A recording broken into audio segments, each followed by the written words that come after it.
Halo sahabat-sahabatku semuanya, bertemu lagi dalam pembelajaran fisika asik bersama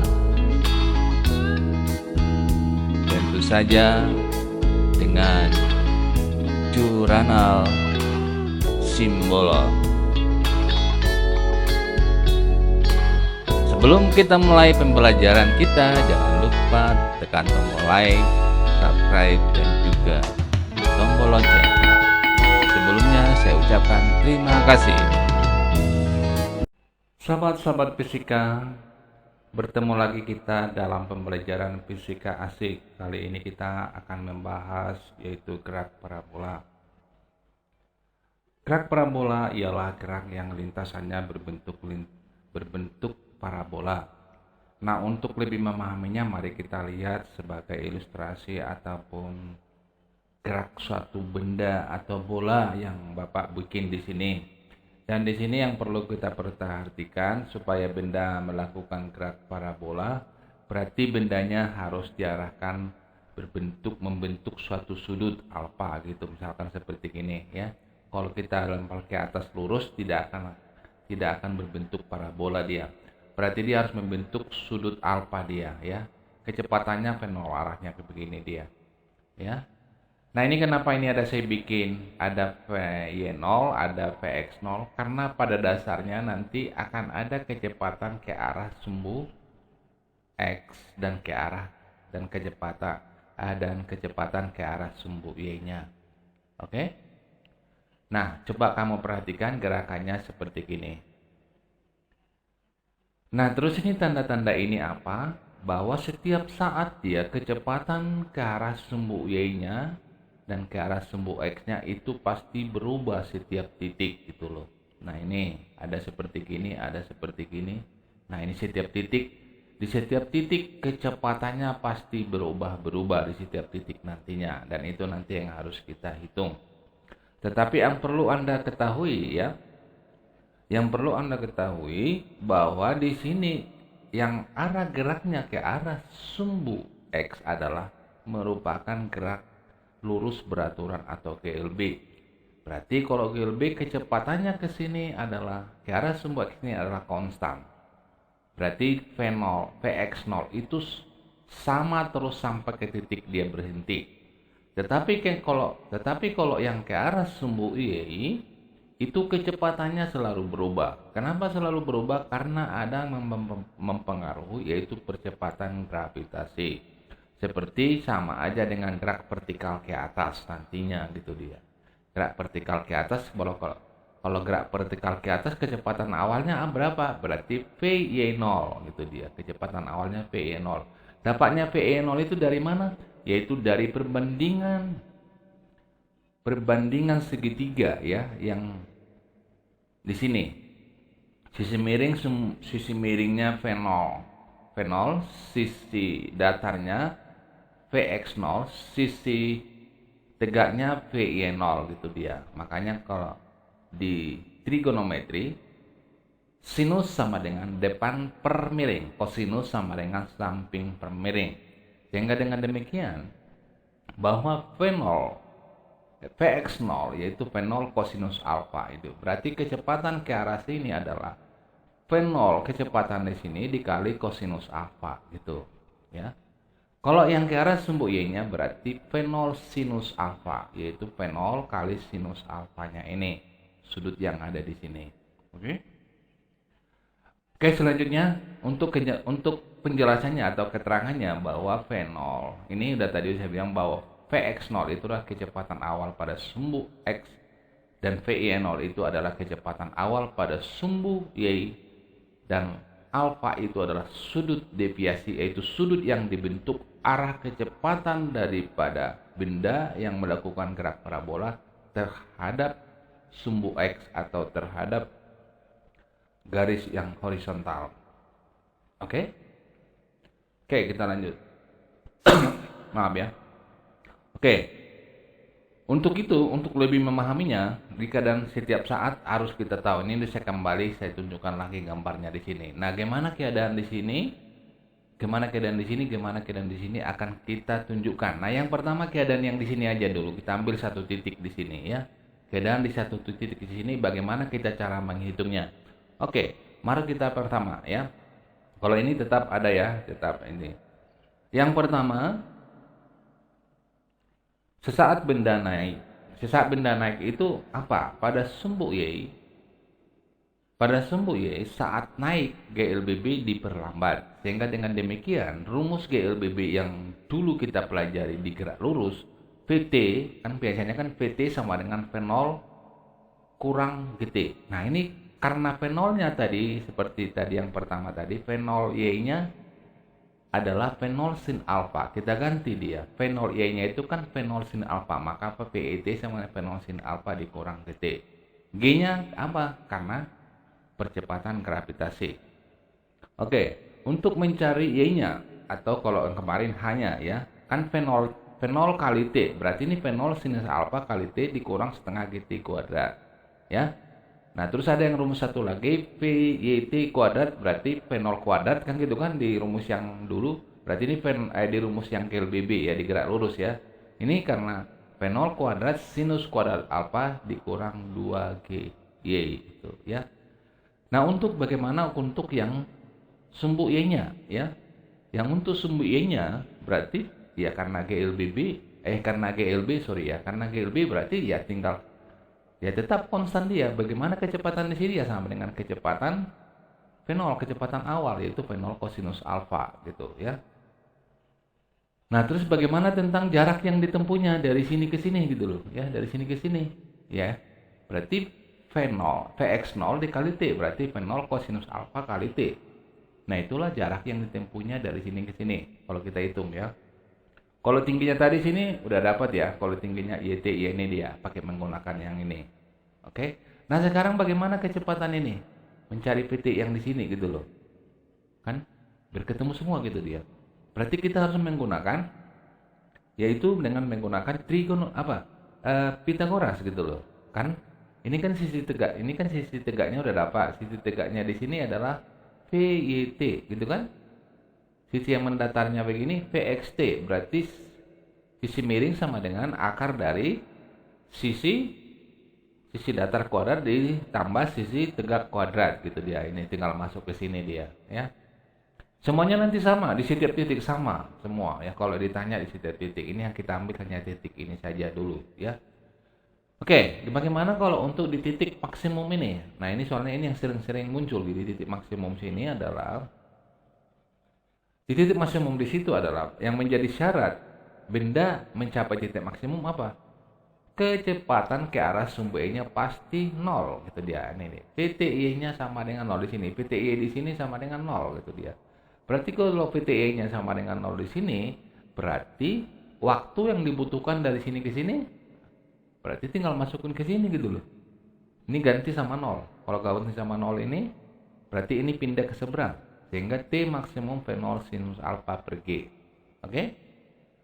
Nah, dengan demikian kita masukkan untuk mencari Y maksimum di sini, tingginya dari sini ke sini, ya masukkan ke sini. Gitu loh. Apa kita masukin? T maksimumnya, gitu dia. T maksimumnya ini.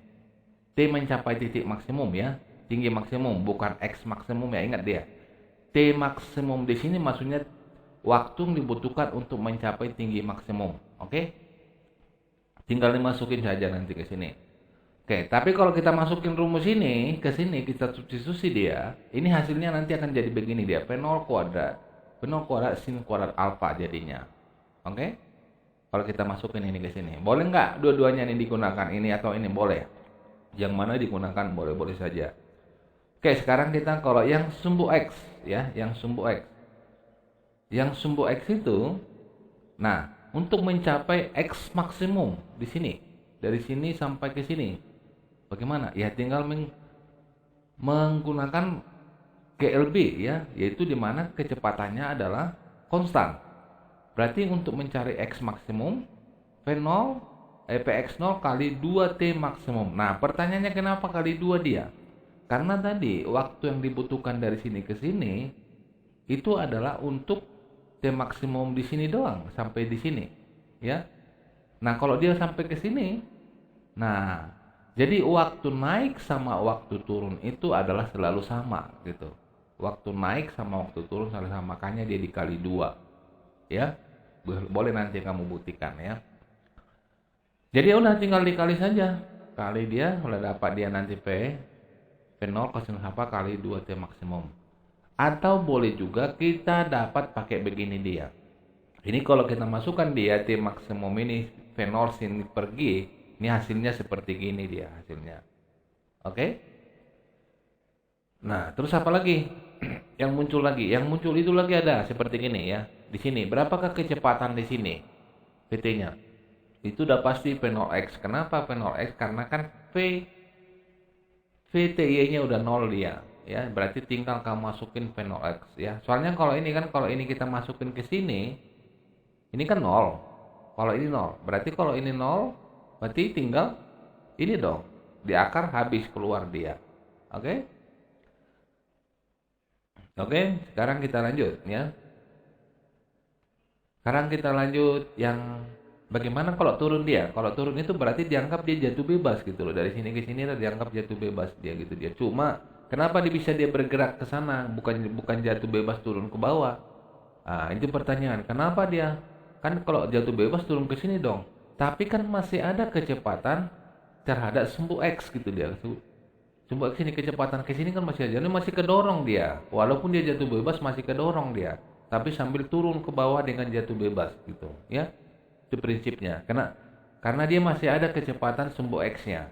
Kalau nggak ada ya berarti jatuh ke bawah gini. Tapi kalau masih ada, dia turun sambil dia mengarah sambil jarak X-nya ditambah lagi gitu loh ya. Jadi bukan turun begini melainkan turunnya begini. Kenapa? Karena ada kecepatan arah sumbu X-nya. Oke, dengan demikian berarti kalau yang ke arah sumbu Y-nya hampir sama dengan gerak jatuh bebas ya. Oke, untuk sumbu X-nya sama saja ya.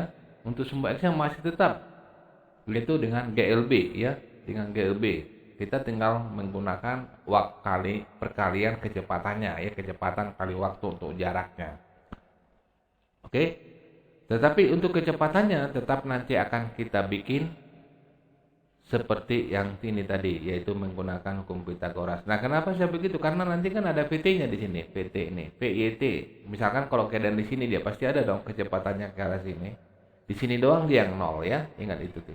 Kan kita bahas untuk gerak jatuh bebas, di sini aja yang 0 untuk VTY-nya. Tapi kalau di sini pasti ada dong ya. Kalau kita cari sini, kita cari di sini, dapat dong lagi ini lagi dengan menggunakan ini. Oke? Untuk lebih jelasnya mari kita bahas dulu keterangannya ya. Keterangannya seperti ini. Nah, keterangannya ini boleh kamu baca ya, kamu lihat seperti ini bahwa PXT-nya itu kecepatan saat T pada sumbu X, PYT-nya kecepatan saat pada sumbu Y, PT-nya kecepatan saat T, YT-nya tinggi maksimum, XT-nya jarak saat T, Y maksimum tinggi maksimum, X maksimum, T waktu, dan T maksimum waktu mencapai tinggi maksimum. Oke? Supaya lebih paham mari kita bahas contoh soal di bawah ini ya. Ada contoh soal sebuah meriam menembakkan peluru dengan sudut elevasi 37 derajat dan kecepatan 100 meter per second. Tentukanlah kecepatan peluru saat bergerak T sama dengan 2 second, titik koordinat saat bergerak T 2 second, koordinat saat mencapai tinggi maksimum, koordinat saat mencapai jarak maksimum. Oke, di sini udah diketahui nilai-nilai sinus dan kosinus. Oke, kita tulis dulu apa yang diketahui. Oke, kita tulis apa yang diketahui, terus apa yang ditanya, di A dan di B-nya apa yang ditanya, sampai D-nya ya. Oke, yang pertama di sini harus kamu lihat dulu nih, PT-nya berarti kecepatannya saat T 2 second, X. Ini koordinat, kalau dibilang koordinat berarti harus kita menentukan X dan Y ya, semuanya ini untuk dari B, C, dan D. Oke, kita bahas bersama. Yang pertama, untuk menentukan VT-nya nantinya berarti kita harus mendapat dulu dong PXT-nya. Seperti tadi ya.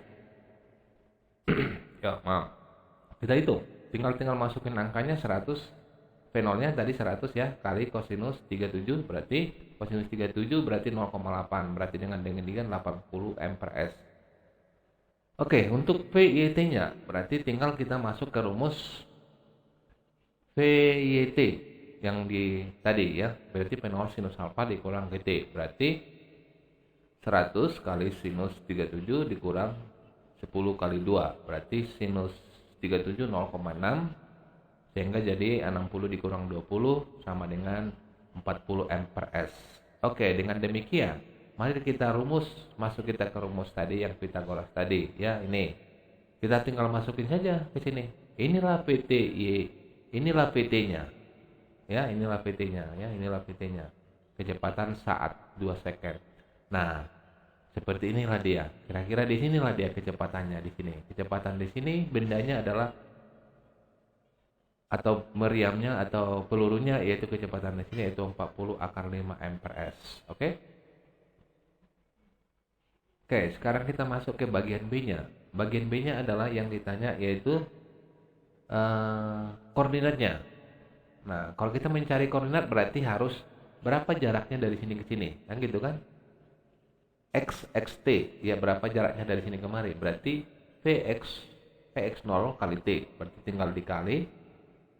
Berarti dengan demikian tinggal kali 100 kali cos itu kan 0,8, berarti 80 kali 2, berarti 160 lah jaraknya dari sini ke sini ya. Dari sini ke sini jarak 160. Oke, jaraknya ke arah sumbu. Kalau sumbu Y berarti kita masukin ke rumus yang ke arah sumbu Y, yaitu berarti GLBB ya. Berarti P0 sinus alfa kali T dikurang setengah GT kuadrat. Sehingga dengan demikian tinggal masukin angkanya lagi. Sehingga itu 100 kali sinus 37 kali 2 kali setengah dikurang setengah kali 10 kali 2 pangkat 2. Oke, tinggal ngitung.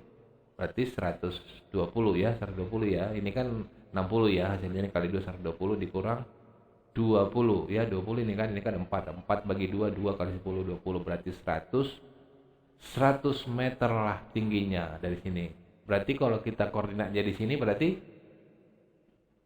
X, Y berarti 160,100 ya. Oke. Nah, itu dia. 160,100. Sehingga dengan demikian di sini dia ya, ini titiknya, titik koordinat di sini. Oke? Oke, sekarang kita masuk ke bagian yang C-nya. Bagian yang C-nya berarti untuk tinggi maksimum. Nah, untuk tinggi maksimum kita harus mencari T maksimumnya dulu ya. Waktu yang dibutuhkan dari sini sampai ke titik sini gitu loh. Dari sini sampai ke titik sini adalah berapa waktunya? Berarti tadi udah ada rumusnya T maksimum P0 sinus alfa per G, berarti 100 kali sinus 37 per 10 berarti 60 per 10 berarti 6 second ya. Oke, dengan demikian berarti tinggal masukin aja ke rumus V0x, berarti jaraknya kita mau mencari dari sini ke sini. Berapa jarak yang ditempuhnya dari sini sampai ke sini? Nih, dari sini ya, dari sini ke sini berapa ini? Karena titik maksimumnya kan di sini nih. Titik H maksimum maksudnya ya. Tinggal masukin, berarti V0 cosinus alfa kali T, berarti 100 kali cos dikali cosinus 37 dikali 6, karena 6 itu berasal dari sini. Berarti 4, ini kan 100 kali 0,8 80 kali 6 berarti 480 meter. 480 meter lah dari sini ke sini ya, dari titik sini ke sini. Nah, kalau dari sini ke atas tingginya ini berapa? Oke, kita hitung. Yaitu namanya Y maksimum. Berarti P0 kuadrat, boleh kita menggunakan ini ya. P0 kuadrat dikali sinus kuadrat alfa per 2G tadi. Berarti 100 kuadrat dikali 0,6. Ini kan sinus 37 kan 0,6 kuadrat per 2G, 2 kali 10. Nah, kita hitung ya. Ini jadi 10.000 kali 0,36. Terus berarti 180 dong ya. Sehingga dengan demikian titik koordinatnya itu 480 di 480,180 ya. Dan itu ada di mana dia? Maaf ya. Itu ada di sini. Nah, itulah titik koordinatnya di sini gitu loh ya. Paham ya? Titik koordinat di sini. Oke, sekarang kita masuk ke yang D ya. Kalau yang D itu bagaimana? Ya, tinggal X maksimum itu tinggal kali 2 aja. Tadi kan T-nya kan itu tadi kan kali 2. P0 berarti P0 cosinus alfa kali 2T. Berarti kita simpulkan berarti dengan demikian 100 kali cosinus alfa kali cos kali cos 37 kali 2 kali 6. Berarti 980 gitu dia, 980 meter. Boleh nggak saya langsung kalikan ini? Boleh, karena jaraknya dari sini ke sini kan 480. Nah, kalau sampai ke sini kan ini kan dibagi dua jadi kan. Tambah saja, ditambah sama kan. Nah, boleh juga untuk lebih mempercepat, tidak masalah. Oke, sehingga dengan demikian YT-nya, YT-nya sama dengan 0. Kenapa? Karena peluru kembali ke titik 0. Nah, di sini gitu loh. Kembali ke titik 0 ini sih dia. Makanya YT-nya sama dengan 0 gitu dia. Sehingga dengan demikian titik koordinatnya yaitu eh, berapa? 980,0 gitu dia. Nah, ini dia ya 980,0. Oke, itulah titik koordinatnya di titik sini. Oke? Lumayan ya. Satu soal tapi panjang jawabannya ya. Oke. Oke, dengan demikian ini ada tugas soal latihan gerak parabola, silahkan dikerjakan hampir sama dengan contoh soal yang sudah saya berikan ya. Semoga bermanfaat apa yang Bapak jelaskan dan bisa dipahami. Kalau kurang paham bisa dilihat lagi nanti, dipahami lagi, ditonton lagi ya. Oke, ini dikerjakan soal ini. Oke, sekian dan terima kasih. Semoga kalian tetap semangat dan tetap sehat. Terima kasih.